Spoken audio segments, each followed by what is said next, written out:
오늘 여러분과 함께 나눌 말씀은 이제 5강 피조물 하나님의 영광에 눈부신 극장이라는 이런 제목으로 주제로 우리가 함께 말씀을 나누고자 합니다.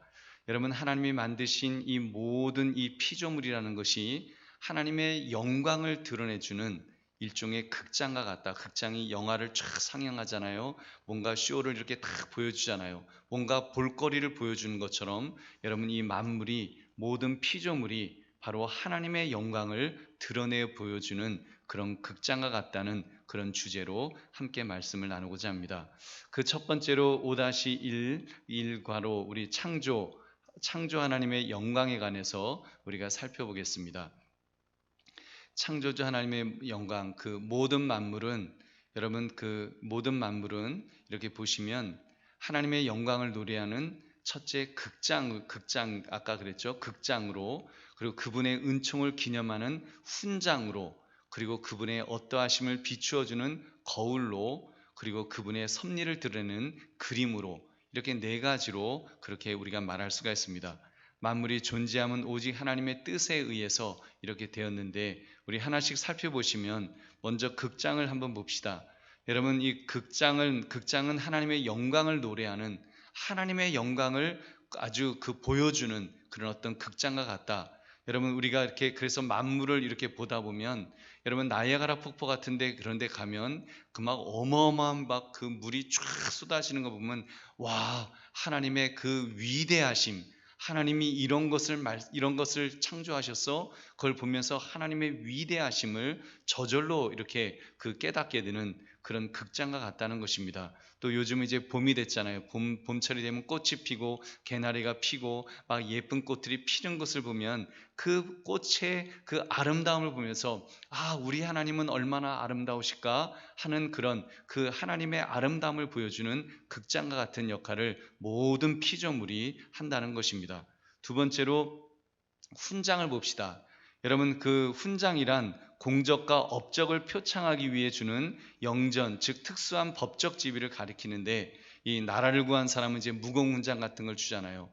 그것처럼 지금 하나님의 그 공적과 업적을 표창하는, 보여주는, 정말 표창하는 것 같은 하나님의 그런 이 우주 만물, 정말 이 어떤 그런 은하계라든지 아니면 태양계라든지 이 우주 만물의 아주 위대한 것들을 보면서 하나님은 위대하신 분이다라는 것을 이렇게 보여준다는 측면에서 훈장이라고 그렇게도 사용을 하고, 세 번째로 그 거울의 역할이, 거울이라고 하는 것, 그분의 어떠하심을 비춰주는 거울이라는 것입니다. 만물을 통해서 하나님의 영광을 그대로 이렇게 보여줄 수가 있겠죠. 여러분, 인간의 선한 모습이 있잖아요. 물론 인간이 악한 면도 있지만, 인간이 아주 정말 그 잔인한 면도 있지만, 또 보면은 물론 이렇게 전쟁을 일으키는 그런 악한 자들도 있지만, 그런 전쟁 속에서 또 그 사람들을 도와주려고 하고 어떻게 해서라도 그 사람들을 구하려고 하는 그런 또 선한 인간의 모습도 분명히 있습니다. 그리고 전쟁을 일으키려도 절대로 뭐 포로를 갖다가 함부로 죽이지 못하게 한다든지, 민간인은 죽여서 안 된다든지 하는 그런 어떤 인간의 어떤 윤리, 도덕, 이런 것들도 그런 것을 통해서, 아, 하나님은 선하신 분이구나, 하나님은 그냥 악하신 분이 아니구나라는 것을 거울처럼 이렇게 우리가 볼 수 있다는 것입니다. 그리고 그 네 번째로 그 그림의 역할, 여러분, 그래서 그분의 섭리를 드러내는 그림으로서, 여러분, 화가가 그림을 그릴 때 그러잖아요. 자기의 어떤 정신 세계를 그림으로 나타내잖아요. 그것처럼 우리가 마치 이 모든 이 피조물, 이 모든 만물을 마치 그 화가가 자기 정신 세계를 그리듯이, 이렇게 하나님께서 그 모든 만물 속에 하나님의 생각을 이렇게 그려 놓으셨다는 것입니다.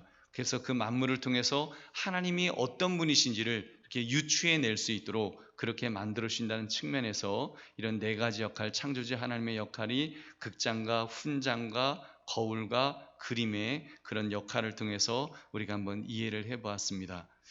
그 다음으로 창조주 하나님은 이제 그 시간과 그 공간을 창조하셨어요. 여러분, 그 지난번 3일째 때도 말씀을 드렸고 계속 말씀을 드렸습니다만 여러분 시간도 하나님이 창조하신 거예요. 시간이 원래 존재하는데 거기에 하나님이 이렇게 그 시간 속에서 하나님이 계시는 것이 아니라 여러분 시간이라고 하는 것조차도 하나님께서 태초에 말씀이 계시느라면서 하나님께서 우주 만물을 만드실 때 시간이라는 것이 움직이기 시작한 것입니다. 그래서 하나님에게는 시간 개념이 없어요. 하나님은 알파와 오메가가 되셔서 하나님은 과거의 하나님도 되시고 미래의 하나님도 되시고 하나님은 시간을 초월하실 수 있는 그런 분이십니다. 여러분 공간도 마찬가지예요. 여러분 그래서 시간과 공간을 지으신 분이기 때문에 하나님은 어떤 공간에 또는 시간에 갇혀 있으신 그런 분이 아니시라는 것입니다.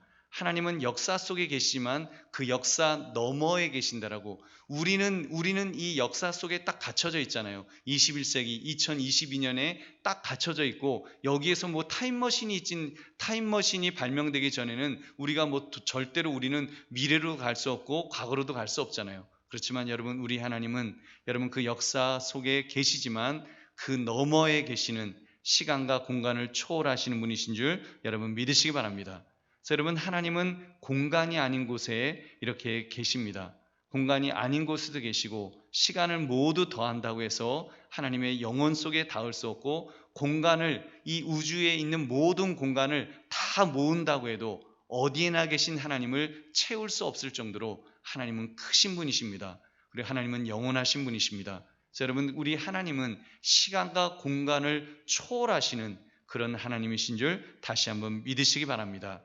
그리고 여러분 하나님이 영이심으로 그분이 스스로 계심을 이렇게 의미하는 것입니다. 하나님은 영이시기 때문에 스스로 계시고 또 지어진 모든 것은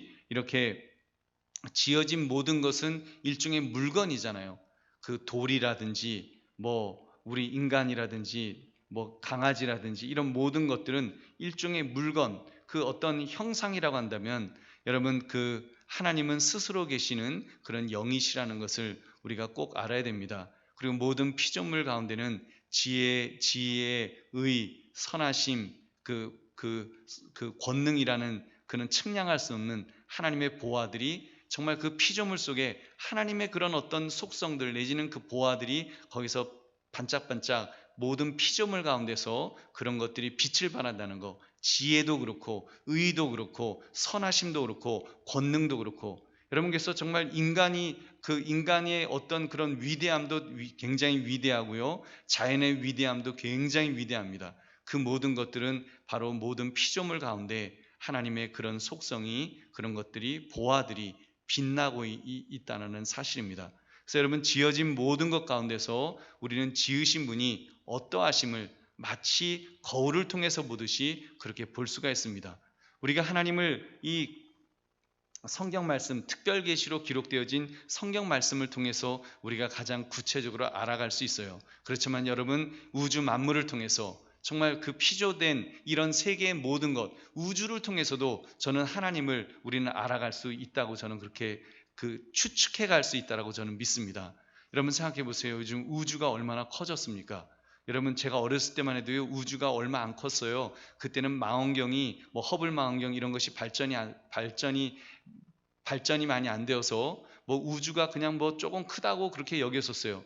근데 제가 한 20년 30년 좀 학교 떠난 지 좀 오래되다 보니까 어느 날 보니까 허블 망원경 이런 것들이 어마어마하게 발전하면서 우리가 이 은하계라고 태양계 넘어 은하계 속에 우리 태양계가 있잖아요. 근데 이 은하계가 몇억 개가 있다고 하나 하여튼 근데 그것도 지금 발견된 거는 절반도 안 된다 그런 소리 하더라고요. 그러니까 여러분 우주가 얼마나 클까요?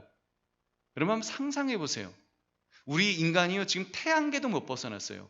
은하계는 너무 커서 우리 인간이 갈 수가 없습니다. 끝을 갈 수가 없어요. 근데 그런 은하계가 몇억 개가 이 우주 속에 있대요. 그것도 발견된 것만. 발견 안 된 건 또 있대요. 여러분 그럼 도대체 이 우주가 얼마나 클까요?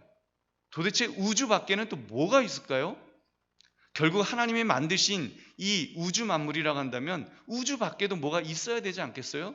그런 식으로 여러분 생각해봐도 물질 세계조차도 어떻게 보면은 정말 이게 물질 세계도 무한한가 싶을 정도로 정말 이 인간이 저는 어렸을 때는 인간이 상상하면 뭐든지 다 상상할 수 있다고 생각했어요. 근데 인간의 한계가 있더라고요. 우리의 사고가 한계가 있어서 우리 이성도 우리가 더 이상 상상할 수 없는 그 수준이 있더라고요. 여러분, 하나님의 위대하심, 하나님의 크심, 여러분 이 우주 만물을 보아도, 우주의 크기만 보아도 하나님의 크심을 우리가 상상할 수 없을 만큼 위대하신 분이신 줄 믿으시기 바랍니다.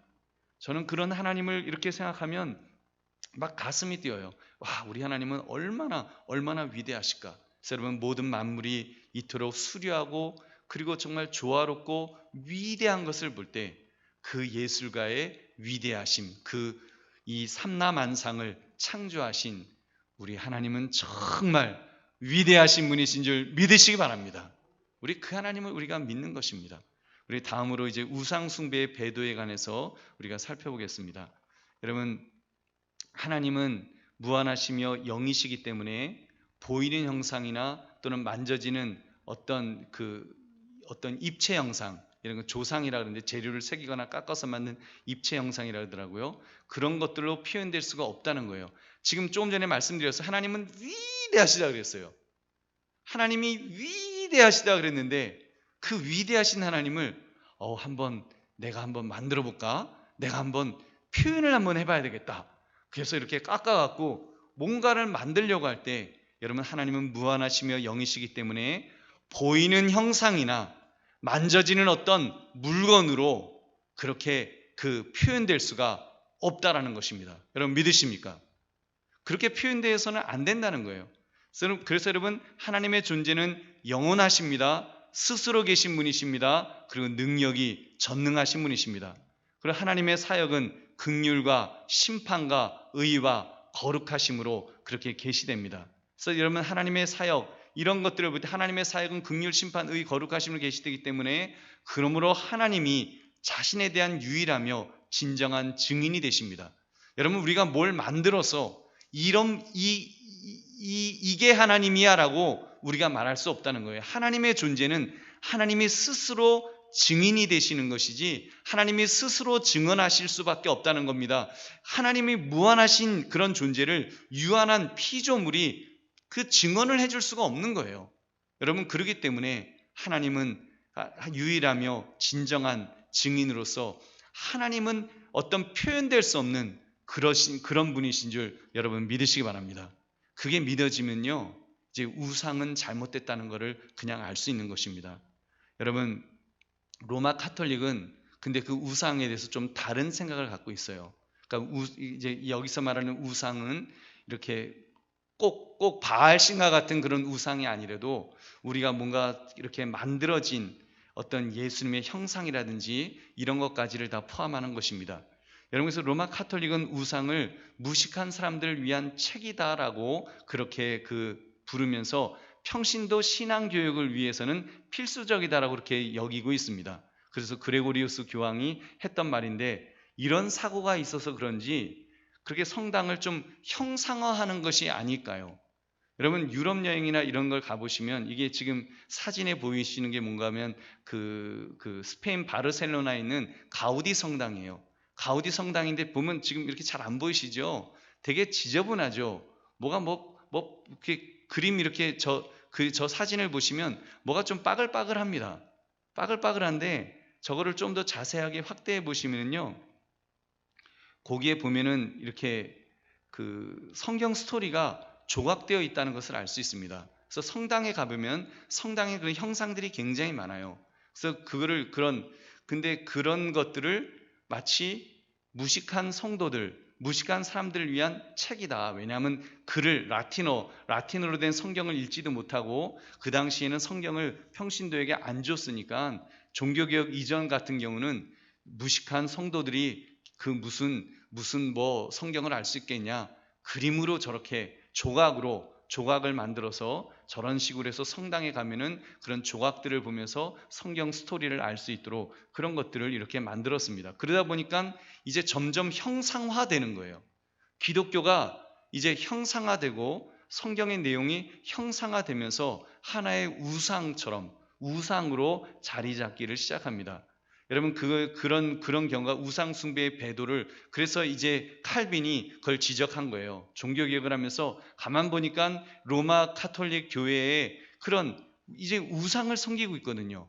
그냥 우상을 섬기는 거예요. 여러분 지금 저 사진에 있는 게 뭔가 하면요, 스페인 산티아고 순례길에 있는 세브리로 산타 마리아 라레일 성당이라는 곳에 있는 성배입니다. 성배. 저 위에 있는 이렇게 좀 얇은 저게 접시예요. 금접시로 저기다가 이제 그 예수님의 떡을 담고, 그리고 또 저 잔이 이제 그 포도주 잔이에요. 그래서 저렇게 저 잔을 가지고 이제 근데 저거를 성배로 아주 성스러운 그런 성찬기로 그렇게 그 카톨릭 사람들은 저거를 그렇게 믿어요. 그래서 저도 이제 거기 갔더니 웬 사람들이 그 앞에서 막 절을 하면서 막 기도를 하고 막 난리가 난 거예요. 뭐 사람들이 거기만 가면 참 막 이러면서 막 기도를 하고 뭐 절을 하고 막 그래요. 그래서 좀 뭐하나 이렇게 봤더니 성배라는 거예요. 거룩한, 저기 뭐 진짜로 예수님이 마셨던 금잔인지 제가 볼 때 아닐 것 같아요. 그죠? 예수님이 마셨던 건 아니죠. 예수님이 금잔을 쓰셨겠습니까? 예수님이 금접시를 쓰셨겠습니까? 그 당시에. 근데 아무튼 카톨릭 사람들은 어떤 저기에다 의미를 부여해놓고 저게 이제 성배다. 그래서 저 성배에 이렇게 그 경배하는, 성배를 마치 하나님처럼 이렇게 그 섬기는 그런 모습들을 볼 수가 있습니다. 그러니까 뭐 보면은 이제 로마 카톨릭가 보면 이렇게 마리아가 또 예수님을 이렇게 안고 있는 그런 모습들도 있습니다. 제가 이제 종교개혁 주일 때 한번 그 마리아를 안고 있는 그런 어떤 조각상도 시대에 따라서 종교개혁 이전과 종교개혁 이후에 그런 조각상이 어떻게 변하는지에 대해서 제가 한번 여러분들에게 한번 말씀을 드릴 것입니다. 여러분 아무튼 저렇게 섬기는 거예요. 형상화된 그런 무엇인가를 이렇게 섬기는데, 성경은 무엇이라고 말씀할까요? 로마 카톨릭에서는 마치 그 가르치는 교제다라고 말하는데, 성경은 여러분 무식한 사람들에게 도움을 주는 것이 아니라고 말씀하는 거예요. 그렇지 않다는 거예요. 사람들이 하나님에 대해 형상들로부터 배우게 되는 것들은 무엇이든 헛되고 또한 그만큼 거짓되다는 사실입니다. 그래서 우상은 가시적인 형상으로 사람의 마음을 앗아가서 하나님으로부터 멀어지게 만든다는 거예요.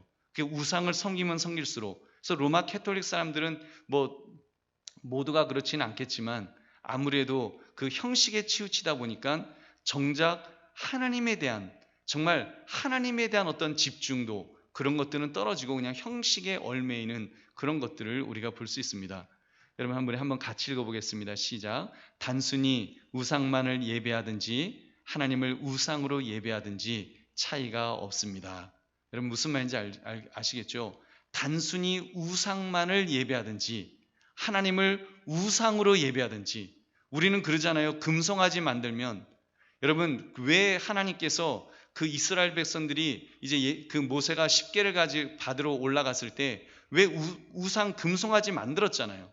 그 금송아지 만들어서 이 금송아지가 바로 우리를 애굽에서 이끌어낸 여호와 하나님이다 그랬어요. 그러면은 하나님이 기분 나쁘실 거 없잖아요. 없을 것 같잖아요. 근데 하나님이 아니다 그랬습니다. 그것은 여러분 하나님을 우상으로 예배하는 거나 단순히 우상만을 예배하는 거나 차이가 없다는 거예요. 결국은 하나님을 떠나고 이제 나중에는 그 금송아지만이 마치 하나의 신이 되어서 하나님은 안중에도 없고 주인공은 안중에도 없고, 여러분 그런 어떤 그 상징만 남아서 그것만을 붙드는 그런 그 불신죄에 빠지기 때문에 하나님께서 그것을 금하는 것입니다. 여러분께서 그 하나님을 형상으로 예배하는 것은 형상을 하나님으로 예배하는 것과 전혀 다르지 않다는 것입니다. 하나님을 형상으로 예배하는 것이나 형상을 하나님으로 예배하는 것은, 그래서 우리 보수적인 교단, 우리 합동측 교회에서는, 그래서 심지어 뭐 우리 한강교회는 물론 이제 십자가가 있었습니다. 그렇지만 우리 교단에서는 때로는 십자가를 없애기도 하는 거예요. 저도 다시 교회를 지으면 십자가 있으면 참 좋겠다. 근데 이 스크린 때문에 사실 요즘은 십자가를 만들기 좀 힘든데 십자가 정도라도 좀 있으면 좋겠다라고 싶은데, 우리 교단의 어떤 원래 개혁주의 신학에서는 그런 형상을 완전히 배제하는 거예요. 그래서 우리 예수 믿는 사람들은 사실 십자가 목걸이도 안 하잖아요. 캐톨릭 신자들은 다 십자가 목걸이 하고 여기다 하고 이 그 십자가 목걸이에 입도 맞추고 막 그러잖아요. 근데 우리 그런 거 안 하잖아요. 그 이유는 자꾸 그런 거에 얽매이다 보면 그 십자가가 나의 하나님이 될 수 있기 때문에, 또는 보이는 어떤 그런 형상이 나의 하나님이 될 수 있기 때문에 우리가 그런 것들을 최대한 배제하고 오로지 우리가 전심으로, 우리가 정말 마음으로 하나님을 향할 수 있도록, 보이지 않으니까 더 안타까이도 하나님을 찾게 되지 않겠습니까? 그래서 하나님을 향할 수 있도록 그런 모든 것들을 이렇게 배제한다는 것입니다.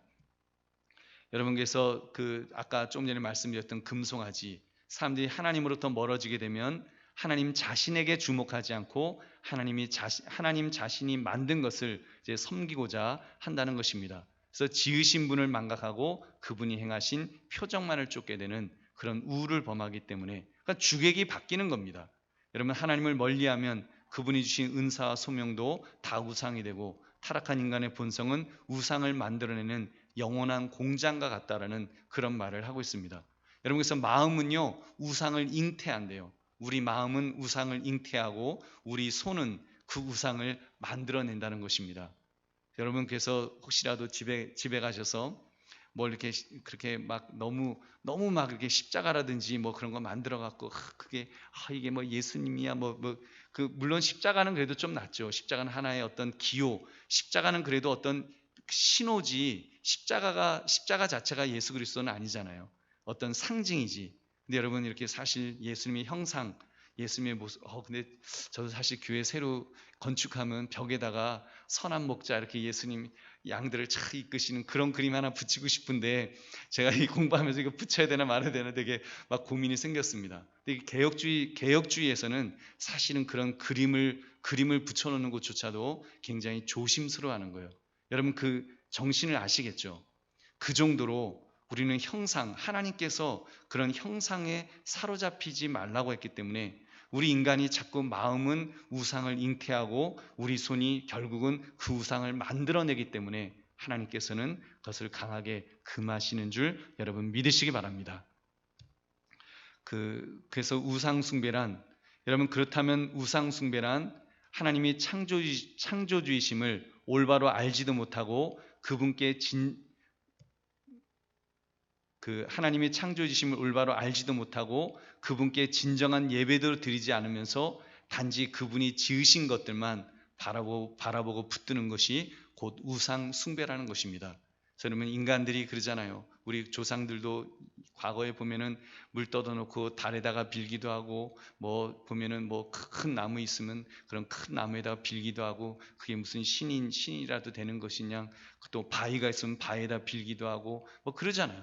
그런 모든 것들, 하나님이 창조주이심을 올바로 알지도 못하고 그분께 진정한 예배도 드리지 않으면서 단지 그분이 지으신 것들만 바라보고 붙드는 것이 곧 우상 숭배라는 것입니다. 여러분, 우리가 그런 것들을 경계해야 될 것입니다. 여러분, 이사야 선지자는 형상을 하나님과 비길 것으로 여기는 자들을 질책하면서 이사야 40장 21절에서 이렇게 말했습니다. 우리 한번 같이 읽어보겠습니다. 시작. 너희가 알지 못하였느냐? 너희가 듣지 못하였느냐? 태초부터 너희에게 전하지 아니하였느냐? 땅의 기초가 창조될 때부터 너희가 깨닫지 못하였느냐? 아멘. 이렇게 지적하면서 하나님은 땅 위에 궁창에 앉으시나니 땅에 사는 사람들은 메뚜기 같다. 정말 이 땅에 있는 모든 것들은 하나님과 비교하면 메뚜기 같은 그런 아무것도 아닌 것이라는 것을 그렇게 지적하고 있습니다. 창조주는 살아계신 삼위일체 하나님이시므로 지어진 것에 갇히지 않고 그것에 어떤 정신으로 대체되는 분도 아님을 분명하게 경계했습니다. 그래서 우상은 무식한 사람들을 위한 책이 아니라 하나님을 모르는 백성의 저주의 표징에 불과하다. 그것은 성경을 가르치는 어떤 보조교재가 아니라 오히려 백성의 저주의 표징에 불과하다고 그렇게 말하고 있습니다. 여러분, 마지막으로 우리 마지막 피조물이라는 내용, 사람 마지막 피조물이라는 내용으로 우리 한번 내용을 살펴보겠습니다. 여러분, 그림을 보시면 지금 만물이 가운데 있잖아요. 에덴 동산의 그림이 잘 안 보이시겠지만 에덴 동산의 그림이 가운데 있고, 저 역할을 성부, 성자, 성령께서 이제 역할을 하셨다는 것입니다. 그래서 모든 피조물은 하나님의 영광의 광채를 끊임없이 자아내므로 우리가 하나님의 창조 사역을 평생 묵상한다고 해도 어떤 지루함도 없을 것이다 라고 그렇게 말합니다. 모든 피조물이 너무 하나님의 영광의 광채가 너무 멋있기 때문에 정말 우리가 어떻게 보면 막 마음이 무너지거나 그럴 때 그랜드 캐년이라든지 아니면 뭐 그 나이아가라 폭포 같은 데서 정말 그 위대한 그 자연을 보면서 하나님의 위대하심을 다시 한번 우리가 깨달을 수도 있다는 거예요. 그런 식으로 정말 하나님의 창조 사역을 평생 묵상한다고 해도 지루함이 없을 정도로 그렇게 하나님께서 많은 것들을 피조물 속에 이렇게 숨겨 놓으셨다는 것입니다. 그래서 시선을 어디로 향하든지 하나님이 지으신 창조 세계의 아름다움에 압도되지 않을 사람은 아무도 없다라고 우리가 그렇게 말할 수 있습니다. 여러분 당장 뭐 여러분 바빠서 또 분주해서 사실 그렇게 못 하시겠지만 여러분 지금 펴 있는 그 봄꽃들을 보시면서 그냥 지나치지 마시고 그 봄꽃을 자세히 이렇게 바라보시면 그 아름다운 모습을 보시면서 저런 꽃을 만드신 우리 하나님은 얼마나 아름다우신 분일까. 여러분 우리가 그런 것들을 또 이렇게 생각해낼 수 있을 것입니다. 여러분 그 피조물이 어떻게 만들어졌냐고요? 하나님은 말씀과 성령의 권능으로 하늘과 땅을 무에서 창조하셨다라고 그렇게 말씀합니다. 여기서 말씀은 말씀이신 예수 그리스도를 가리키는 것입니다. 그래서 여러분 우리가 그 천지 창조에 말씀으로 천지를 창조하셨다고 할 때 이 말씀이라고 하는 것이 저도 이번에 기독교 강요를 하면서 조금 다시 한번 이렇게 생각하게 됐어요. 단순히 그냥 하나님께서 말씀으로 빛이 있으라 이런 이 말씀도 말씀이지만 여러분 그것에 앞서서 바로 그 말씀이신 예수 그리스도와 함께 그래서 하나님은 말씀과 성령의 권능으로 다시 말하면 삼위일체의 그 하나님은 이 우주 만물을 하늘과 땅을 그렇게 무에서 유로 창조하셨다라는 것을 우리가 다시 한번 생각해 볼 수가 있습니다. 그리고 그 하나님은 각각의 종류대로 생물과 이렇게 무생물을 지으시고 또 각각의 적합한 특성을 부여하시면서 그 특성에 맞는 기능을 맡기셔서 정한 곳에서 정한 일을 정한 법칙대로 그렇게 행하게 하셨습니다. 자, 여러분 길이는 기린의 역할이 있고요. 보면은 뭐 누구죠? 뭐 물개는 물개 역할이 있잖아요. 물개는 보면은 육지에서도 꽥꽥꽥거리다가 물속에 들어가면 슉 하고 펭귄도 막 이렇게 걷다가도 물속에 들어가니까 펭귄이요 엄청 빠르더라고요. 펭귄도 막 그런 어떤 역할들. 그 하나님께서 각각 적합한 특성을 부여하셔서 그렇게 만드신 거예요. 우리 인간은 그 중에서도 이렇게 그냥 직립하면 우리 원숭이랑 똑같지만 우리는 하나님의 형상으로 하나님께서 우리에게는 그 특별한 그 하나님의 형상, 그 영혼을 우리에게 주셨잖아요. 그 하나님의 형상을 정확하게 하나님의 형상이 뭐다라고 말할 수 없지만 하여튼 모든 그 동물들이 갖고 있지 않은 여러분 영혼을 우리 인간이 갖고 있고 우리에게는 하나님의 형상이라고 하는 그 특별한 다른 동물들이 갖고 있지 않은 그런 것들을 갖고 있습니다. 그렇기 때문에 우리는 하나님께서 모든 피조물을 우리가 다스리라고 했기 때문에 생육하고 번성하면서 다스리라고 하셨기 때문에 우리는 다스릴 수 있습니다. 그래서 저는 고기도 먹습니다. 하나님이 먹으라고 하신 고기는 먹을 수 있죠. 다만 그 소를 잡을 때 잔인하게 잡냐. 옛날에 그랬잖아요. 개 잡을 때 보면은 막 개는 뭐 좀 두드려 패서 이렇게 멍들어야지 맛있다 그래갖고 개를요 이렇게 자루에 이렇게 묶어놓고 자루 같은 데 넣어놓고 막 두드려 팼잖아요. 그래서 온몸이 피멍이 들도록 해서 개를 그렇게 잡아서 먹으면 뭐 고기가 맛있대나 이제 그런 거는 우리가 적어도 우리가 창조 질서 속에서 그런 거에 대해서는 우리가 경계해야 되고 모르겠습니다. 요즘 시대 같이 강아지가 이제 반려견으로 그게 승격화된 이런 세상에서는 사실 개고기 먹는 것도 이제 사실 많이 조심스러운 부분들이 있겠죠. 아무튼 여러분 그러나 하나님께서 다스리라고 하셨기 때문에 우리는 피조물들을 우리는 다스릴 수 있는 권한이 있기 때문에 하나님께서 먹으라고 하신 것들은 우리가 먹어도 되는 줄로 믿습니다. 여러분 우리는 특별한 존재예요. 우리는 물론 지금 뭐 과학자나 뭐 무신론자들은 인간이 뭐가 특별하냐, 지구에서 제일 없어져야 될 존재는 인간이다, 뭐 이런 말들을 하고 있어요. 그렇지만 여러분 우리가 이 창조 세계 또는 하나님이라고 하는 그런 우주관을 갖고 있다고 한다면 여러분 이 모든 우주 만물은 바로 인간을 위해서 저는 만들어졌다라고 저는 분명히 믿습니다. 별로 아멘을 안 하시는데 그건 좀 이따 말씀드리겠습니다. 여러분 아무튼 하여튼 질서 있게 하나님께서 모든 것들을 잘 만드셨어요. 그래서 여러분 이 질서를 깨면 안 돼요. 여러분 생태계도 마찬가지입니다. 생태계 하나님께서 생태계를 잘 만드셨어요. 그거 깨면 안 됩니다. 아주 우스운 이야기했어요. 여러분 그 중국에서 마오쩌둥 때 마오쩌둥이 어떤 이제 학자들 얼빠진 학자들한테 이런 얘기를 들었어요. 이제 마오쩌둥이 뭐라고 부르나 주성님인가? 하여튼 뭐 이제 부르면서 저 참새 저놈들이요 참새가 그 70만 명이 먹는 양식을 먹습니다. 저 참새를 다 잡아 죽여야 됩니다. 이제 그렇게 한 거예요. 그래서 마오쩌둥이 그 얘기를 듣고 그래 그러면 여봐라 그래갖고 참새를 잡아라 그랬고 참새 소위 말하는 척살령이 떨어진 거예요. 그래서 참새는 다 잡은 거예요. 그래서 참새를 다 이제 1953년도인가 58년부터 3년 동안 그 58년도에 하여튼 참새를 엄청나게 잡았대요. 그래서 곡식 수확량이 그러면 70만 명 먹는 분이 더 늘어났느냐? 아니에요. 완전히 중국이 초토화가 됐습니다. 왜냐하면 참새가 사라지니까 생태계가 깨진 거예요. 먹이 사슬이 깨진 거예요. 참새가 사라지니까 참새가 그동안 먹고 있었던 벌레들, 참새가 벌레 잡아먹잖아요. 그 곡식만 먹는 게 아니라 걔네도 우리가 밥만 먹고 살 수 있냐, 고기도 먹고 살아야지. 그리고 걔네들이 사실은 벌레 잡아먹으면서 단백질 섭취하고 있었는데 그 벌레를 이제 먹을 참새가 사라진 거예요. 그랬더니 메뚜기 뭐 이런 곤충들이 그냥 기승을 부려갖고 메뚜기 떼들이 완전히 창궐해서 농작물을 초토화시켰답니다. 그래서 여러분 1958년부터 3년 동안 중국인 3천만 명이 굶어 죽었답니다. 상상이 되세요? 중국인 3천만 명이 참새 잡았다가 굶어 죽은 거예요. 생태계를 파괴하면 하나님께서 다 모든 것들을 다 질서 있게 만들어 놓으신 거예요. 그래서 우리가 함부로 뭔가를 없애거나 하는 게 이게 상당히 위험한 겁니다. 그래서 여러분 이런 하나님은 모든 것들을 그렇게 질서 있게 만드셨다는 것을 여러분 꼭 믿으시기 바랍니다. 그리고 여러분 다음으로 넘어가겠습니다. 사람 마지막 피조물인 인간의 모습을 한 번 더 보시면 하나님은 이 만물 중 가장 위대하고 다양한 은사들로 사람을 장식하셔서 자신의 작품 중에서 최고의 표본으로 우리 인간을 그렇게 만드셨다는 거예요.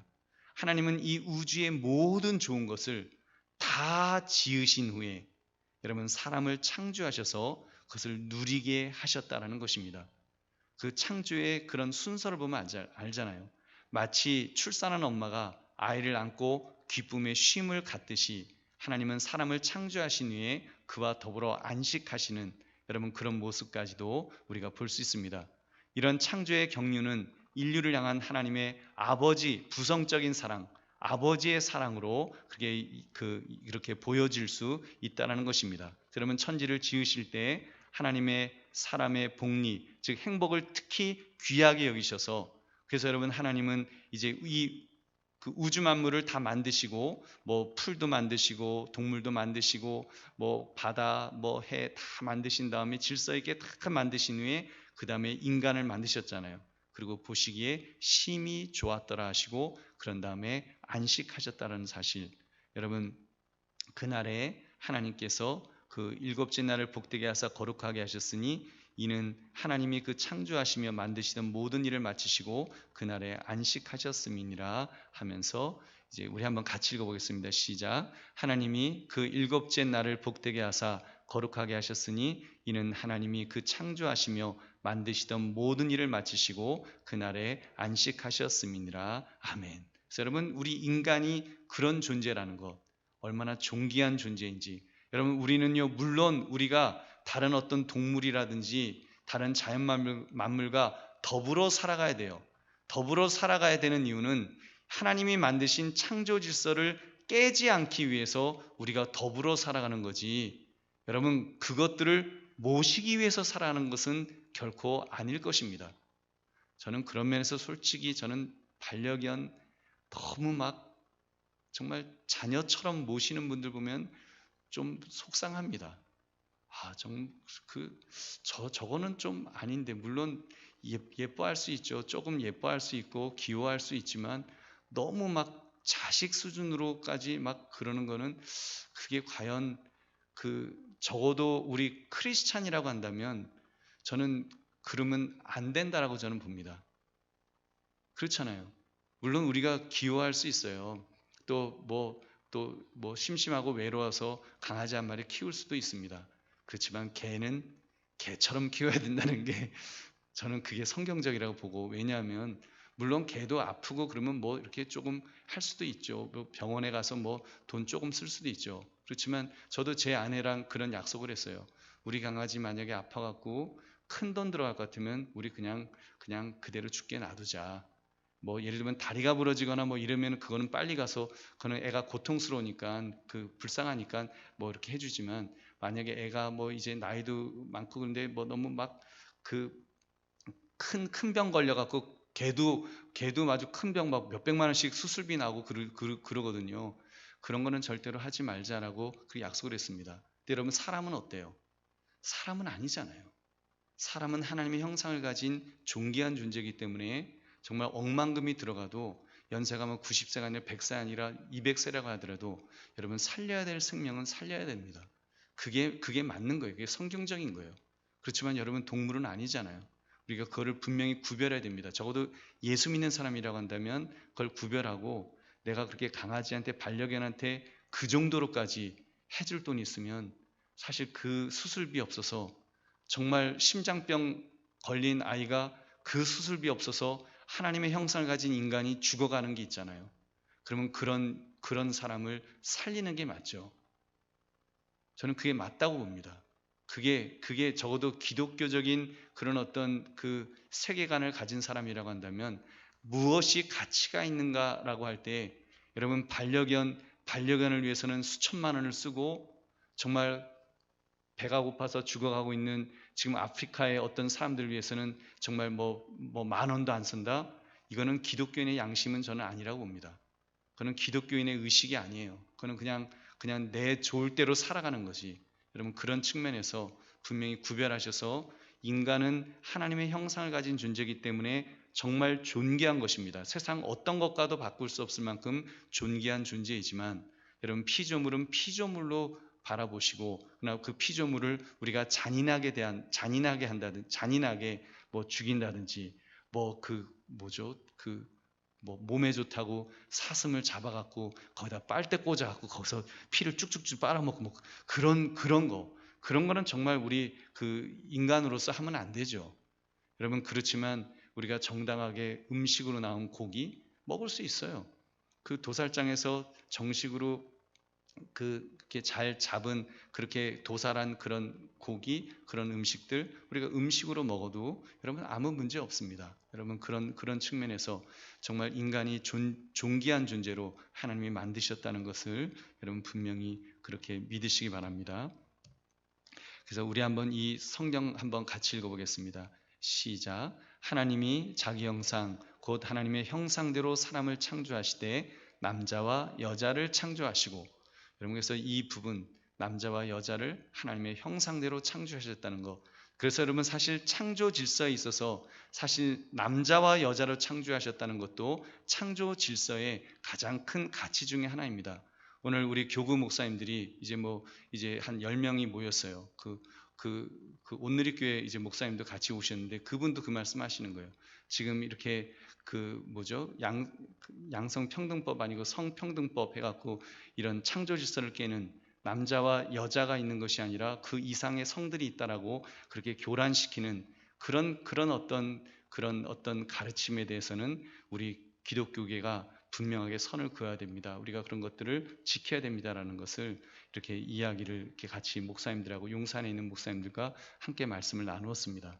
여러분, 창조 질서, 하나님 만드신 창조 질서에 대해서는 우리가 그것을 교란하거나 그것을 파괴하는 그런 행위들은 여러분 분명히 비성경적이라는 것을 분명히 믿으시기 바랍니다.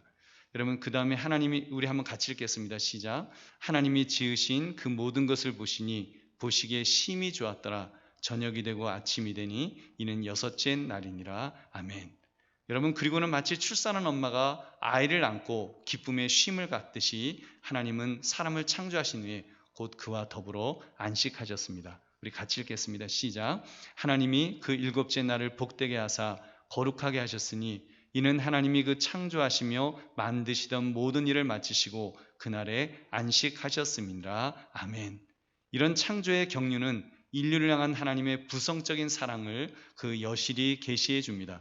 천지를 지으실 때 하나님의 사람의 복리, 즉 행복을 특별하게 하나님이 귀하게 여기셨다는 사실입니다. 그리고 만약 우리 한번 보시면 제가 읽어볼게요.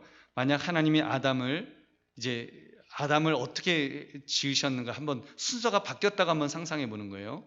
만약 하나님이 아담을 황량하고 공허한 땅에 두셨다면, 만약 빛이 있기 전에 아담을 지으셨다면 우리는 그분이 아담의 복리를 위하여 충분하게 채우셨다고 여길 수 없을 것입니다. 하나님은 사람의 필요를 위해 해와 별들의 운행을 주장하셨으며 생물로 땅과 물과 공중을 채우셨고 음식에 족하도록 과일이 풍부하게 맺히게 하셨습니다. 이렇듯 하나님은 가족을 부지런히 돌보는 아버지의 책임을 떠맡음으로써 우리를 향한 자신의 놀라운 자비를 드러내십니다. 하나님은 이 천지 창조를 하신 이 모습을 보면 우리 인간을 얼마나 사랑하시는지, 마치 아버지가 자녀들을 돌보듯이 그 가정을 책임지듯이 하나님은 그렇게 우리 인간을 그렇게 돌보시고 우리가 정말 하나님 안에서 행복하게 살기를 그렇게 원하신다는 것을 여러분 분명히 믿으시기 바랍니다. 이렇게 하나님은 자신의 형상을 가진 인류로부터 합당한 그 영광을 받기 위해서 그들에게 유익하고 예견하신 대로 모든 것을 미리 이제 창조하셨어요. 그리고 그 경륜 가운데서 자신의 섭리의 그 손을 펼치셔서 그들을 성실하게 보호하시고 가르치시며 양육하신다는 것입니다. 여러분, 정말 이 지구가 이렇게 태양을 중심으로 돌고 있고 달이 지구를 위해서 돌고 있는데, 그런 그 질서, 지금 뭐 수천 년 모르겠어요. 우리 창조론에서 우리가 6천년이라고만 이야기해야 될지, 또 해석에 따라서는 뭐 몇만 년, 뭐 몇십만 년이라고 할 수도 있는데, 아무튼 그 우주를 창조하신 이후에, 태양계가 창조된 이후에 여러분 이런 질서 있게 하나님께서 이 질서 있게 모든 것들을 운행하시는데, 성령 하나님께서 그런 질서 있게 운영하시도록 그런 우주의 질서를 계속 유지시키지 않으셨으면 여러분 우리는 지금 살아남을 수가 없습니다. 여러분 이 모든 것들 지금도 여러분 우리가 오늘 밤 자고 나면 잠이 깨면 우리는 이제 아침을 맞이할 것입니다. 여러분 그거는요, 지구가 그동안 한 바퀴 열심히 돌았다는 의미예요. 그죠? 우리가 지구가 열심히 돌았기 때문에, 한 바퀴 아니죠, 반 바퀴 돌았나? 하여튼 이렇게 돌았기 때문에 그 열심히 도는 거예요. 여러분 정말 우리 교회만한 물건을 돌리려고 해도 이게 얼마나 힘듭니까? 근데 여러분 이 지구가 반 바퀴가 돈다는 게요, 이게 어마어마한 일이잖아요. 이게 말이 됩니까? 지구가 돈다니요. 여러분 지구가 어떻게 돌아요? 하나님이 돌리시는 거예요. 근데 여러분 어제도 오늘도 1000년 전에도 2000년 전에도 예수님 태어나실 때도 그때도 계속 똑같이 계속 돌리시는 거예요. 계속 돌리셔요. 왜 계속 돌리세요? 우리 인간이 살 수 있도록, 우리 하나님의 형상을 가진 하나님의 자녀인 우리가 이 세상에서 살아갈 수 있도록 하나님은 질서 있게 이 모든 것들을 돌리시고 계십니다.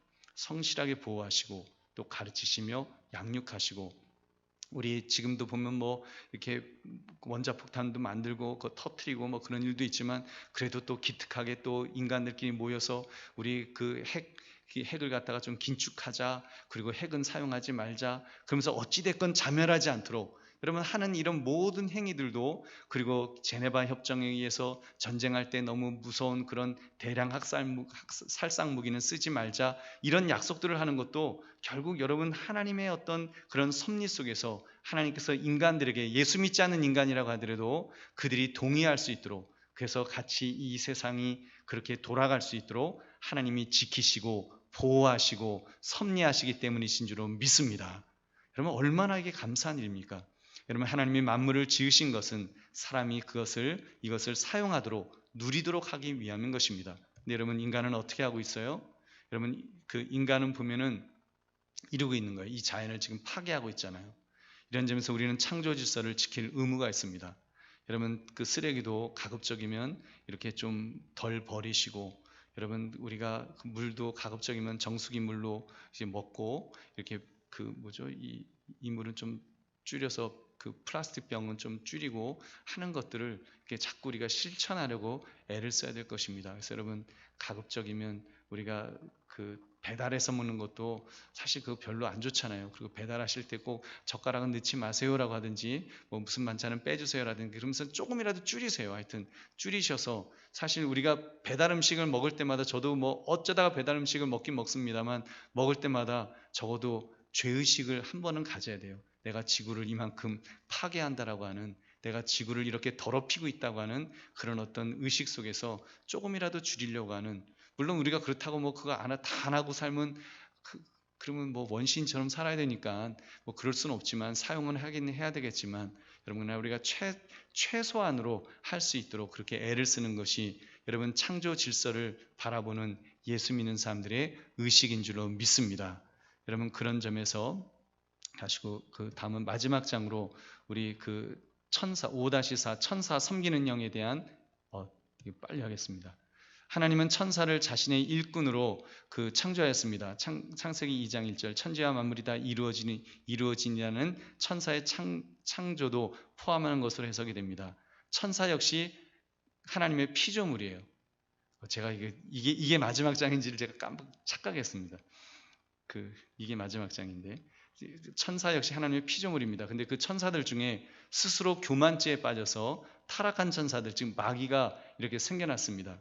여러분 그 마니교에서는 그렇게 말해요. 선한 것들의 기원은 하나님이시지만 악한 것들은 사탄으로부터 유래한다고 이 세상을 이원론적으로 보는 거예요. 하나님이 만드신 세상 그리고 사탄이 만든 세상으로 마치 세상이 두 가지 세상이 있는 것처럼 근데 마니교의 그런 세상 그런 우주관을 갖게 되면 마치 신이 두 개가 되는 거예요. 좀 힘센 하나님 신이 있고 힘이 좀 약한 마귀 신이 하나가 더 있게 되는 이런 그 오류를 범하는 것입니다. 여러분 그러나 하나님은 모든 것을 선하게 지으셨으며 천사도 그러하셨다라고 하는 것이 성경의 그 시각입니다.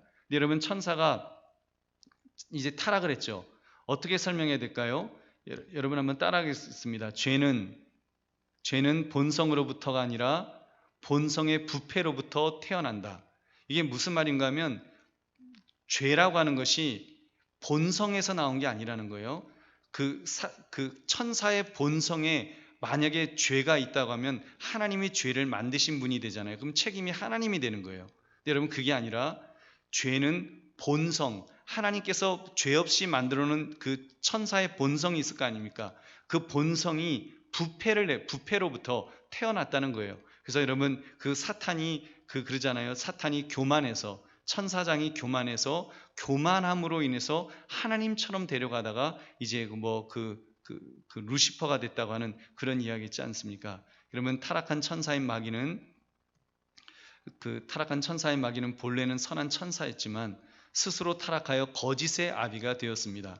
그러나 마귀의 죄성은 창조가 아니라 그의 타락으로부터 왔습니다. 그에게 저주받아야 할 모든 것은 그의 타락으로부터, 그가 타락했기 때문에, 교만했기 때문에, 하나님처럼 되려고 교만했기 때문에 그 천사가 마귀가 되었다는 것 여러분 꼭 기억하시고, 우리 한번 요한복음 8장 44절 읽겠습니다. 시작. 너희는 너희 아비 마귀에게서 났으니 너희 아비의 욕심대로 너희도 행하고자 하느니라. 그는 처음부터 살인한 자요 진리가 그 속에 없으므로 진리에 서지 못하고 거짓을 말할 때마다 제 것으로 말하느니. 아멘. 하나님은 범죄한 천사들을 용서하지 아니하시고 심판하신다는 것입니다. 타락한 천사의 본성을 지적하시는 말씀입니다. 베드로서 2장 4절 같이 읽겠습니다. 시작. 하나님이 범죄한 천사들을 용서하지 아니하시고 지옥에 던져 어두운 구덩이에 두어 심판 때까지 지키게 하셨으며 이는 그들이 자기 지위를 지키지 않고 자기 처소를 떠난 천사들이기 때문이라는 것입니다. 하나님이 그들을 심판하셔서 이제 그 지옥으로 던지신다는 것입니다. 유다서 1장 6절을 보면 또 자기 지위를 지키지 아니하고 자기 처소를 떠난 천사들을 큰 날의 심판까지 영원한 결박으로 흑암에 가두셨으며, 그래서 큰 날의 심판 때는 가두시겠지만 그때까지는 타락한 천사들도 하나님의 일꾼으로 이제 사용될 때가 있습니다. 심지어 타락한 천사들이 하나님의 뜻을 거스를 때에도 그분의 허용이 없이는 되지 않는다고 했습니다. 여러분 욥기에도 보면요, 사탄은 하나님의 명령을 받기 위해서 그의 그 하나님 앞에 섰으며 권한이 주어지지 않으면 감히 자기 임의대로 어떤 범죄도 욥을 공격할 수 없는 그런 그 분명히 제한이 되잖아요. 아방이 속임을 당했을 때도 사탄은 거짓말하는 영이 되어서 모든 선지자의 입에 머물렀으며 하나님께 임무를 부여받아서 그 일을 수행했다는 것입니다. 그래서 여러분 아무튼 그 사울을 또 괴롭혔던 그 악신에 대해서도 그 여호와께서 부리시는 악령이라고 그렇게 불렀잖아요. 그런 거 보면 여러분 이 사탄도 마귀도 결국은 하나님이 부리시는 하나님의 통치 아래 있다는 것을 여러분 반드시 기억하셔야 됩니다. 그래서 천사들은 섬기는 영으로 단순한 성질이나 영감이 아니라 실제로 존재하는 존재예요. 여러분 그래서 천사는 하나님이 아닙니다. 여러분 천사를 하나님처럼 그렇게 여기면 안 돼요. 천사는 그 실체가 있어요. 그래서 천사들은 하나님의 자비를 베푸는 관리자들이며 수행자들이고, 하나님은 천사들의 손을 빌려서 율법을 주시기도 하고 그들의 손이 우리를 붙들어서 돌에 부딪히지 않게 하며 우리를 둘러 진치기도 하는 그 실질적으로 도와줄 수 있는 그런 어떤 기능을 갖고 있는 것이 천사라는 것입니다. 그들의 섬김으로 광야의 인생길 가운데서 이스라엘 백성이 보호받기도 했었고, 천사들은 하나님의 일을 수종들며 동시에 그분의 영광을 찬미하는 그런 도구로도 그렇게 사용된다는 것입니다. 우리 한번 같이 시편 우리 같이 읽겠습니다. 시작. 능력이 있어 여호와의 말씀을 행하며 그의 말씀의 소리를 듣는 여호와의 천사들이여 여호와를 송축하라. 그에게 수종들며 그의 뜻을 행하는 모든 천군이여 여호와를 송축하라. 아멘. 그래서 여러분 그 천사들은 하나님의 손으로 그렇게 사용이 됩니다. 여러분 그들은 하나님이 자신의 자녀들에게 은혜 베푸신 일을 돕기도 하고, 그러니까 우리를 돕는 일을 천사가 할 수 있어요. 또 하나님의 은혜는 중보자를 통한 은혜이므로 천사들은 결국 중보자 그리스도의 사역을 돕는 일꾼으로서, 때로는 여러분 예수님께서 우리에게 천사를 보내셔서 우리에게 뭔가 도움을 그렇게 주실 수도 있습니다. 근데 우리가 사실 우리 개신교는 많이 천사론에 있어서 좀 많이 약해져서 이게 천사에 대한 의식을 우리가 많이 안 하고 살지만, 여러분 사실 천사라고 하는 그 존재의 그런 역할들이 있다라는 것을 꼭 기억하십시오. 우리가 때로는 착각할 수도 있죠. 예수님이 천사를 보내셨는데 우리는 그냥 예수님이 오셨구나 이렇게 우리는 생각할 수도 있는 거니까, 여러분 만군의 주가 서 계시는 사닥다리로 천사들이 오르락내리락 하며 이렇게 섬기는 것도 그 성경에 있죠. 야곱이 보지 않았습니까? 그런 천사들의 직임은 중보자 그리스도의 중보를 돕는 그런 데 또 있다라는 것입니다. 하나님은 그리스도를 통해 자신의 은혜를 베푸실 때 천사들을 일꾼으로 사용하신다는 것하고, 그리스도의 나심을 알려주었으며 그분의 나심을 찬양하기도 하고, 천사들은 예수님을 수종들기도 하고 그분의 기도에 힘을 더하기도 했습니다. 천사들은 하나님의 자녀들을 섬기며 그들의 머리로서 중보하시는 그리스도를 수종들고, 주님이 교회와 천사들의 머리가 되시고 그분이 마지막 날 천사들과 함께 강림하실 것입니다.